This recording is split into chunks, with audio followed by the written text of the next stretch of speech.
Lur, selamat datang di Ngidul Ngalaba Film Cadela. Dulurku. Kabarnya? Gimana kabarnya? Sehat? Nggak sehat? Berobat? Sini ayo masuk saya obatin. Gak mau pak. Buruan masuk kok obatin kalau. Balik mana ambil aku Icang, dan kali ini kita akan mengidul film bergenre action sejarah asal Korea yang mantap betul lur, yaitu War of the Arrows tahun 2011. Mengisahkan tentang seorang kakak yang melindungi adiknya sampai titik darah penghabisan ketika dinasti Qing datang menginvasi Joseon. Penasarin dong seperti apa? Langsung aja kita ke requestan pertanyaan hewes-hewes dari dulurku Nambo Boy Saluan ya. Cak, kenapa manusia bagaimana apa kapan hayo? Lagi-lagi sebuah pertanyaan tolol. Tergantung lur, tergantung siapa, di mana manusia itu, kemana, berapa. Untuk memahami apa yang saya Blok. Monggo skecahaken.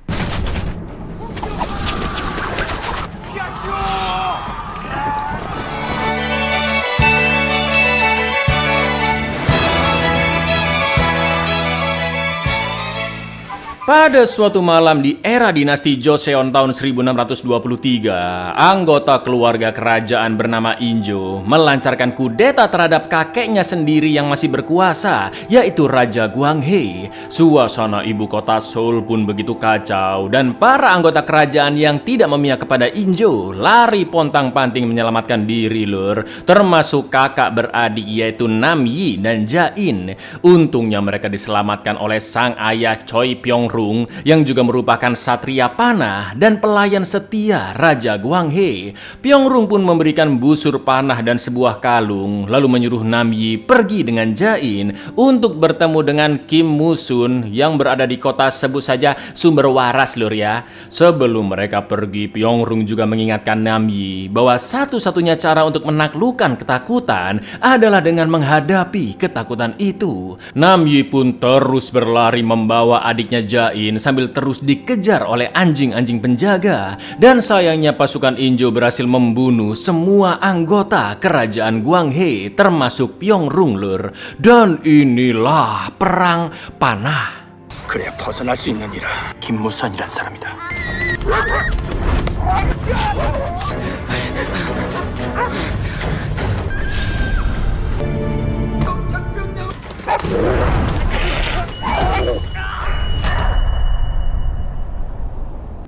Alhamdulillahnya Namyi dan Jain berhasil menyelamatkan diri, lalu menemui Musun di kota Sumber Waras. Namyi pun meneruskan pesan terakhir ayahnya, yaitu rakyat tidak tahu tentang dukungan politik luar negeri kepada raja, dan Pyongrung juga meminta Musun merawat busur panah tersebut hingga Namyi dewasa. Setelah itu Namyi dan Jain dipersilakan untuk tinggal di sana. Namun sebagai kakak, Namyi terus teringat dengan kata-kata dari ayahnya yang memintanya untuk menjaga Jain sampai titik darah penghabisan. 반드시 전쟁이 날 것이다. 아이가 클 때까지 부탁한다. 을 끝까지 돌봐야 한다. 알겠느냐? 13 tahun pun berlalu, dan di umurnya yang sudah 20-an, kini Namyi menjadi pemanah yang pro lur, dan dia sudah biasa berburu dengan kedua temannya, panggil saja Supangat dan Kartoyo. Di lain sisi, putra Musun yang bernama Sogun sedang meminta restu ke Namyi karena dia ingin menikahi Jain. Meski Sogun juga sohibnya, tapi sebagai kakak yang bertanggung jawab, Namyi pun terpaksa menolaknya. Sogun mengatakan jika niatnya sudah mantap dan tidak akan tergoyahkan, maka dari itu Namyi pun menantang Sogun dalam sebuah duel pedang dan berjanji akan memberi restu jika Sogun berhasil melukainya. Namun bila Sogun gagal, Namyi akan pergi meninggalkan kota bersama Jain. Dan yang terjadi,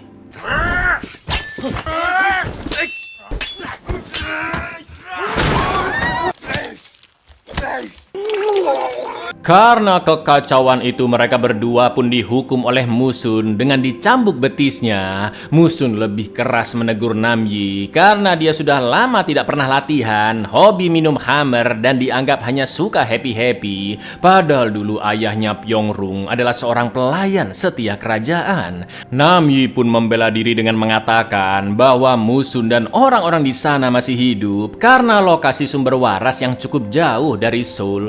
Mendengar itu Musun hanya bisa menahan emosi karena apa yang dikatakan Namyi ada benarnya. Di lain sisi Namyi juga sudah putus asa dengan hidupnya dan hanya ingin senang-senang saja karena dia dan adiknya masih dianggap sebagai pengkhianat kerajaan yang seharusnya mati saat kudeta 13 tahun silam. Setelah itu Musun mengaku jika dulu dialah yang memberikan nama Jain dan Pyongrung yang menamai Shogun ketika lahir. Maka dari itu Musun langsung memberikan restu kepada Shogun untuk menikahi Jain. Sedangkan keputusan Jain sendiri juga sudah bulat untuk menikah dengan Shogun meski Namyi masih belum setuju. 이 집에 온 지가 올해로 10수도 작파하고 무예도 연만치 않니 강살이가 이렇게 만만하더냐 마음이 편안한 게 그냥 여기서 그냥 이러고 계시는 거 아니겠습니까? 이놈이 그래 내 자인이와 혼인을 허락할 터 자인이 이름을 내가 지어서 네 아비가 지어줬다 그래서 이 멋대로 결혼하겠다고? Pada tahun 1636, upacara pernikahan Shogun dan Jain pun akan dimulai. Karena Namyi masih belum memberikan restunya, dia pun tidak datang ke acara kondangan tersebut lur dan memilih untuk minggat. Namyi merasa sekarang Jain sudah bisa dilindungi oleh Shogun. Akan tetapi Namyi menghadiahkan sepatu untuk adik tercintanya. Namun tiba-tiba tanah pun bergetar karena ternyata pasukan bangsa Manchu dari dinasti Qing yang dipimpin oleh Pangeran Dorgon dengan bendera kuning birunya datang menyerang Musun. Sontak situasi pun kacau karena musuh dapat masuk ke kota sumber waras dengan mudah. Banyak rakyat sipil yang dibunuh dengan sadis lur, dan penyerangan itu terjadi tepat setelah Shogun dan Jain baru saja menikah. Di lain sisi Namyi yang lokasinya belum jauh segera balik ke sumber waras dan papasan dengan Dorgon serta pasukan. Dua diantaranya adalah Jenderal Jiu Sinta dan juga Wan Han. Lalu Namyi pun dikejar setelah dia berhasil membunuh satu tentara Dorgon dan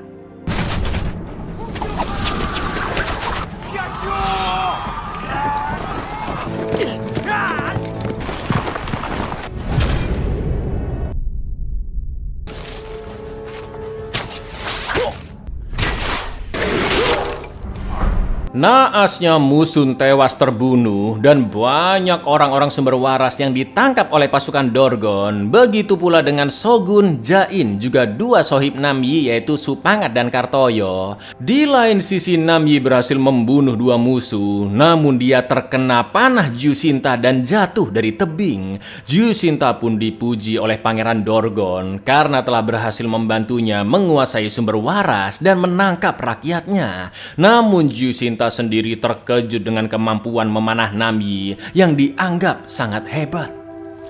Alhamdulillahnya Namyi masih hidup karena nyangkut di pohon dan dia sangat terkejut melihat kondisi sumber waras yang sudah luluh lantak. Namyi juga melihat Musun yang terkapar tak bernyawa dan jasadnya pun langsung dipindahkan ke istana sebagai bentuk penghormatan terakhir. Akan tetapi Namyi masih belum tahu bagaimana nasib adiknya Jain lur. Sementara itu invasi dinasti Qing berlanjut sampai ke ibu kota Joseon yang akhirnya Raja Injo pun menyerah tepatnya di tahun 1637. Alih-alih wilayahnya langsung dicaplok oleh dinasti Qing, Raja Injo masih tetap menjabat sebagai Raja Joseon, namun dia wajib memberikan upeti yang cukup besar ke pihak dinasti Qing. Dari ribuan tawanan orang-orang Joseon, banyak diantaranya yang meninggal karena selain kelaparan, kehausan, dan kelelahan, mereka juga sering menjadi target kekerasan dari pasukan dinasti Qing.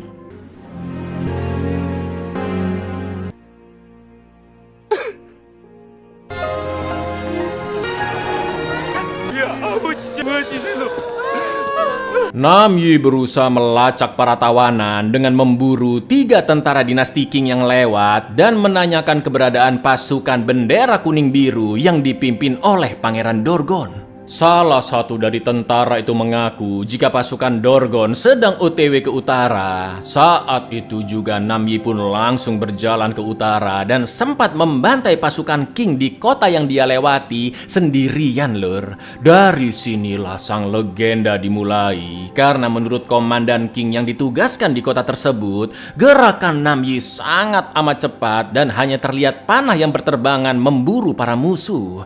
Zhu Xinta dan Wan Han pun akan segera mencari Namyi sebelum dia menyerang pasukan Dorgon. Di lain sisi tawanan orang-orang sumber waras sampai di pinggir sungai dan komandan dinasti Qing yang ada di sana pun sengaja mempermainkan mereka dengan membolehkan para tawanan kabur. Namun sebenarnya mereka yang kabur akan dibunuh. Akan tetapi Shogun melihat itu sebagai kesempatan untuk membakar semangat para tawanan agar berani melawan pasukan musuh. Sang komandan pun menyuruh kroconya untuk berduel melawan Shogun dan yang terjadi, lur.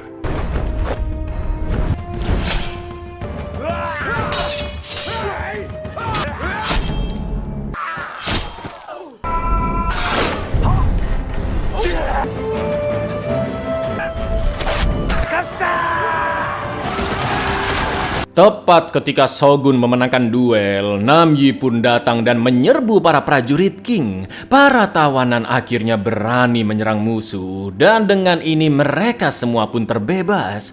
Tapi sayangnya beberapa wanita tidak bersama para tawanan karena mereka sudah dipisahkan ke markas Dorgon. Dan brengkesnya para wanita itu dipanggil satu persatu untuk beraselole dengan Dorgon, termasuk Jain, lur, yang sempat melawan dan memohon untuk dibebaskan karena dia sudah menikah. Jain juga menyebut Dorgon sebagai pria yang tidak terhormat dan karena berani melawan, Dorgon pun menghukum Jain dengan mengikatnya di lapangan. 낙하 더러운 얄마봐 빌라라 어찌 운한 게 안바장균 써머 촐로 후투후 반지 보러 어서 엄마 이시타나지. Melihat pos pinggir danau yang sudah hancur, Zhu Xinta menyuruh bawahannya untuk mempercepat pencarian Namyi. Sementara itu Namyi and the gang sedang mengamati markas Dorgon dan jelas Shogun begitu marah saat melihat Jain yang sedang dijemur sampai kelelahan. Karena mereka kalah jumlah, Namyi pun memiliki strategi untuk menyandra Dorgon dan menukarnya dengan Jain. Setelah itu mereka akan melintasi sebuah sungai dan bertemu kembali di suatu gubuk. Pertama-tama Namyi menyuruh Supangat dan Kartoyo untuk menyerang 2 tentara Qing yang lagi kencing dan mencuri seragam mereka agar bisa menyamar ke markas Dorgon. Lalu di malam harinya ketika sedang dipanggil ke kamar pangeran, Jain pun nekat berusaha membunuh Dorgon dengan tusukan daging. Namun Dorgon berhasil menghindar dan saking murkanya dia pun akan membunuh Jain saat itu juga. Sementara itu di luar, Supangat dan Kartoyo berhasil melepaskan semua tawanan secara diam-diam dan situasi pun menjadi kacau, lur. Lalu tiba-tiba Namyi muncul di belakang Dorgon dan mengancamnya dengan pisau.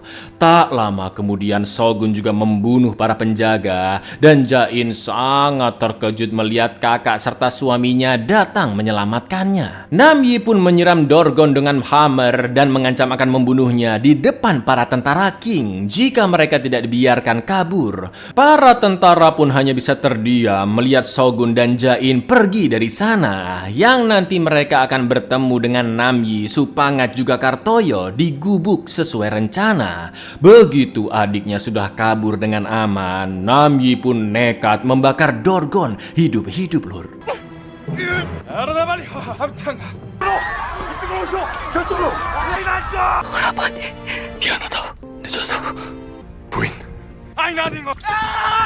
저희 함께 도망칠 수 없는 상황이요. 나 반드시 살아 돌아간다.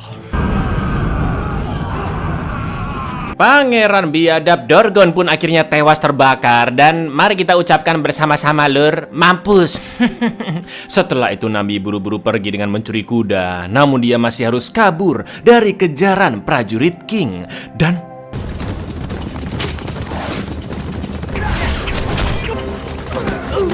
망했구만. 앞서가고 있을 겁니다.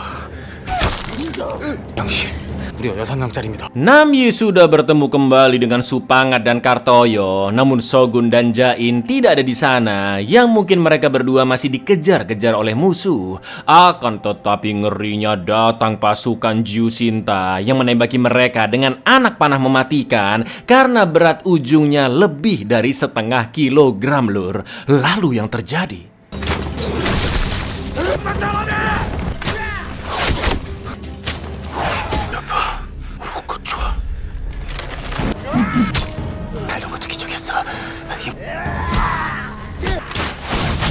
Naasnya Kartoyo pun tewas setelah terkena kapak 2 kali, juga ditusuk musuh. Dan karena pasukan Jushinta semakin mengepung, Namyi terpaksa akan melompat dari tebing ke sungai bersama Supangat. Akan tetapi Supangat menolak karena dia sudah terlalu sepuh dan memilih untuk mengorbankan diri dengan menghalau pasukan Jushinta dan Wanhan. Naasnya Supangat tewas terpenggal dan Namyi pun segera lompat ke tebing seberang yang diikuti oleh pasukan Jushinta. 내가 네 놈만 안 죽이고 해.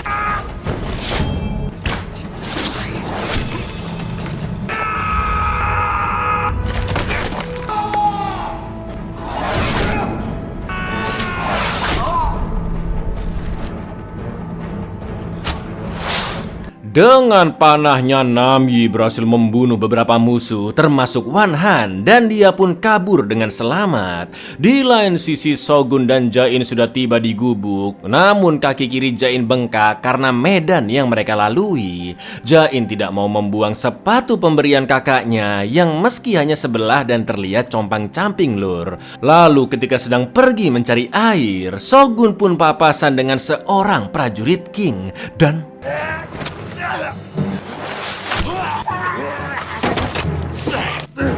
sementara itu Namyi yang sedang minum air sempat melihat seekor harimau di atas tebing dan Namyi segera pergi dari sana karena merasakan kedatangan Jushinta and the gang yang juga turun minum ke sungai. Akan tetapi salah satu kroco Jushinta bisa menemukan Namyi yang sudah kabur cukup jauh dan Namyi akhirnya terkena panah Jushinta di lengan kirinya.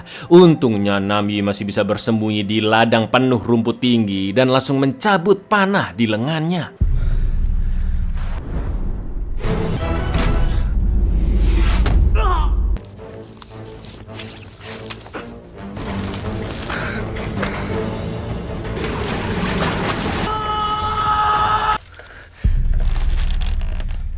Namyi sengaja mendatangi tempat harimau tadi dan terus berteriak untuk memancingnya datang. Sampai akhirnya Namyi pun terkepung dan Jushinta menyuruh kroco-kroconya untuk memutalisa tangan dan kaki Namyi agar dia tersiksa perlahan-lahan. Tapi tiba-tiba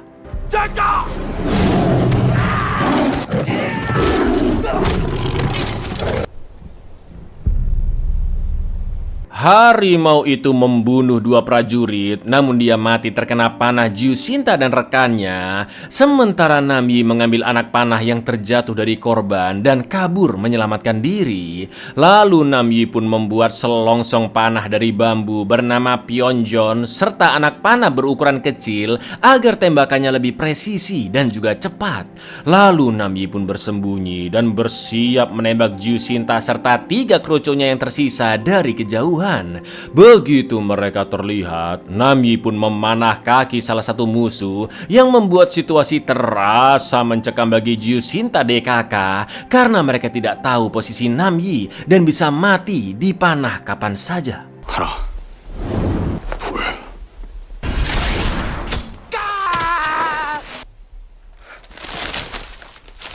빠르시 내려.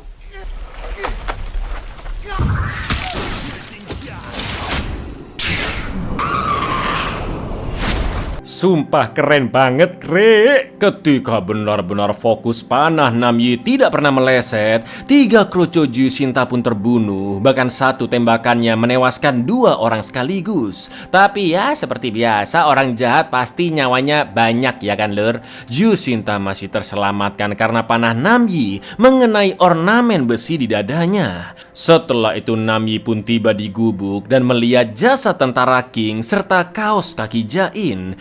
Untungnya mereka berdua berhasil selamat, namun ketika Namyi akan bertemu di ladang hijau,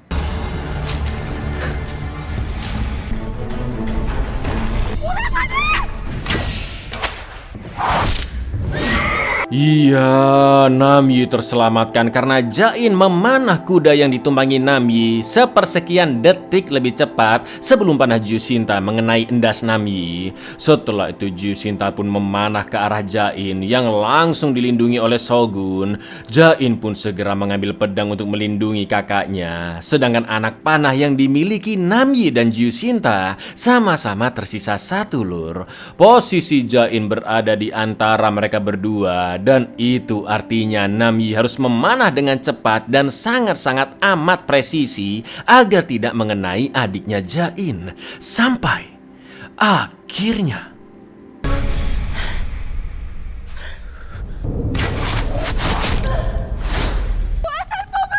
슈퍼라.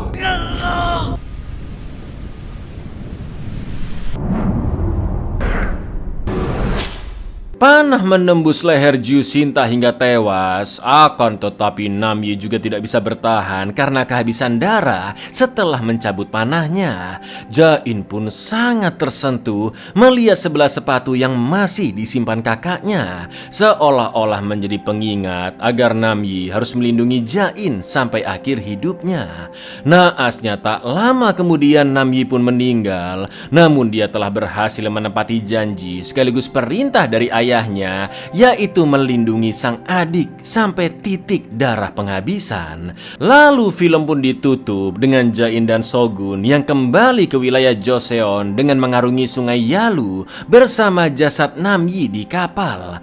Pada tahun 1637, penjajahan yang dilakukan dinasti Qing berakhir, namun banyak tawanan selama perang yang tidak berhasil kembali ke Joseon. 나도 가지고 있어. 알았구나. 우리 한양집에 가자. 한양집에 가서 근사하게.